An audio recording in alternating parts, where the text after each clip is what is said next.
Welcome back to NBA2K25 with BC35. Today we're going to talk about the best budget cards you can pick up in NBA2K25 Season 5 as the case. There's only one set currently, and that is unlimited. Yeah, so I'm going to put this in mention real quick.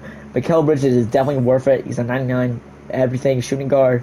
His release is really easy to time, and he's actually a pretty good defensive player. I highly suggest picking him up. You only need 2 original owner cards. You can go do that by getting deluxe packs and the challenges, and have to go get 3 other cards, which the cards are only like 2.3k, so you don't have to worry too much about it.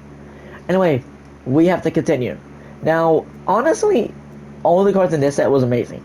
I'm staying, personally, if I'm you, I'm staying away from Max Christie and Ron Holland because they're not great cards. Ron Holland's a pretty bad release, and Max Christie is not a great enough defender. But Keon Ellis, Nikola Topic, and Goga and Sadiq Bey are definitely cards I highly suggest picking up if I was you in that situation where you had a little bit of MT, you just started the game, you want to have some good budget cards. Pick up any of these cards right here. They're definitely worth your time. Next up, I'm going to honestly tell you to go get on Diamond Duo and Joyce Randall. You can get your MT up to that high. Yes, it costs about 100k or a little bit lower than that because the cards are very expensive. But these two literally become dark matters if you would like to go pick them up. Anyway, next up, I got Michael Cooper. This Michael Cooper is a 6'7 guard, 92 offense, 99 defense. He has a 98 perimeter, 8 for interior, has a 93 3-pointer. That's very smooth release. That's easy to time. Now, next up, also Derek Coleman. I want to also say Derek Coleman, not the greatest card on paper, but his release is absolutely butter, and you can easily use this card against any card in 2K. Next up, I honestly, if you did not get Pink Diamond Franz Wagner, go pick up the 93. He's a little bit worse than his Pink Diamond, obviously, because downgrade in tiers, but he's still a pretty good card. I honestly wouldn't get mad at you if you ever picked him up. Now, a card that nobody talks about, and I honestly want to talk about a little bit. Back in this All-Star break, where I talk about all the cards, I did not make a video on the big comments. Honestly, I'm telling you this right now. I'm going to tell you guys. Bilal Bali, Stephon Castle, Alex Starr, Brandon Miller, Draymond, and Ben Thompson, and that may be actually about it. Nope. Winard Miller, yeah, missing if you need a center. Kason Wallace, Zach Edey, Grady Dick, and Ben Thompson. Stay away from Jeremy McCain. All due respect, his card's not great. And Derek Lively is definitely cards you should consider picking up because they're all extremely pretty good cards.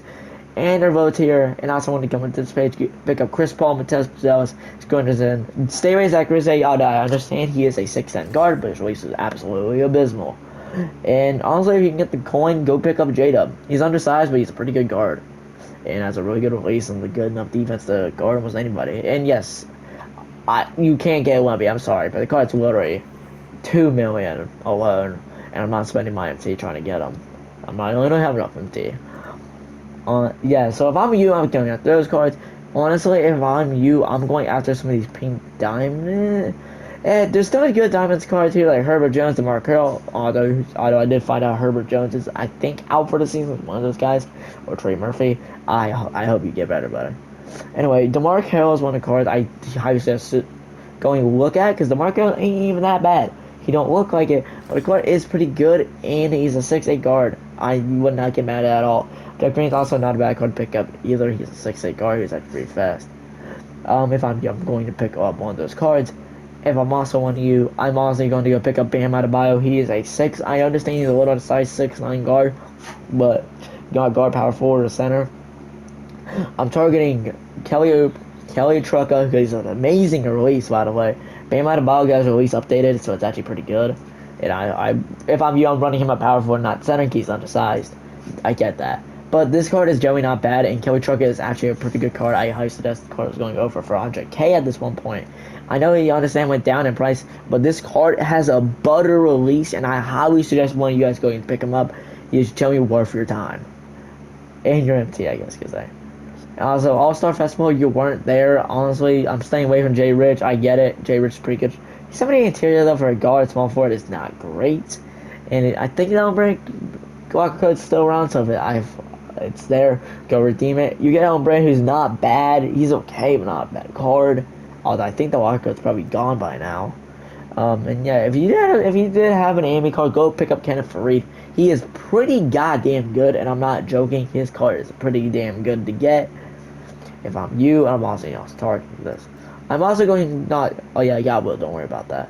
Also, I'm targeting Nas Reed or Trey Murphy. These two cards are pretty good, and I know understand that Nas Reed's only like 6'9", but this card is a really good lockdown and can guard people. And Trey Murphy is not the greatest on paper, but he is absolutely insane. Has a easy release to green, and that's probably about it, to be honest. The card is not bad. I'm honestly staying away from Colin Sexton. He's not a great enough defender to play for anybody, to be honest. 78 perimeter is absolutely abysmal.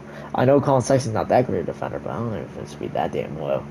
Um, so generally, if I'm you, I'm going to pick up certain cards because I think certain cards are generally worth picking up, in my opinion. You don't have to agree with me on this, but obviously, I want to give people cards, like budget cards, to go walk in for and go get it. Honestly, fun fact, this Jared looks really good. He has Matt Ryan releases, which is pretty good for a card. Also going to suggest picking up Kawhi Leonard and Gilbert Arenas. They're not bad. Gilbert's not the greatest, but he still has a pretty decent release. Cannot pick up Michael Beasley because the cards I think is still over 300k. Yeah, about to be 400. So honestly, if I'm you in this, picking up Kawhi Leonard, Jared Sower, or Gilbert Arenas, if I'm you, or anybody, to be a matter of fact. And if you want to dominate paint, you can go get a Sapphire Shack if you want to. I would suggest not picking up this card, but it's not a bad card. Stay away from Russell Westbrook and go get it, and stay away from Mike Jordan. I get it, it's Michael Jordan, but this card literally cannot shoot. A 43-pointer? Yeah, no, I'm staying away from that if I'm you guys. And 74-pointer is absolutely terrible. And also, if I'm you, generally do not stay away from Russ. Russ cannot shoot. He has 55-3. Josh Richardson and Corey Brewer. I think Richardson actually, fun fact, just got waived by the Heat. Could be wrong in that, but I'm honestly going after the Corey Brewers or going after the Harvey Grant. He has a sleep card on that I think looks actually pretty good on paper, and I think he's good in game. I've never tried him out, unfortunately, but he looks like a pretty good card with a good enough speed. He can defend. That's what I'm saying. That's what I'm going to leave you guys off with today. I'm going to be leaving now. I'll talk to you guys later. Those are the best bird cards in my opinion. Goodbye.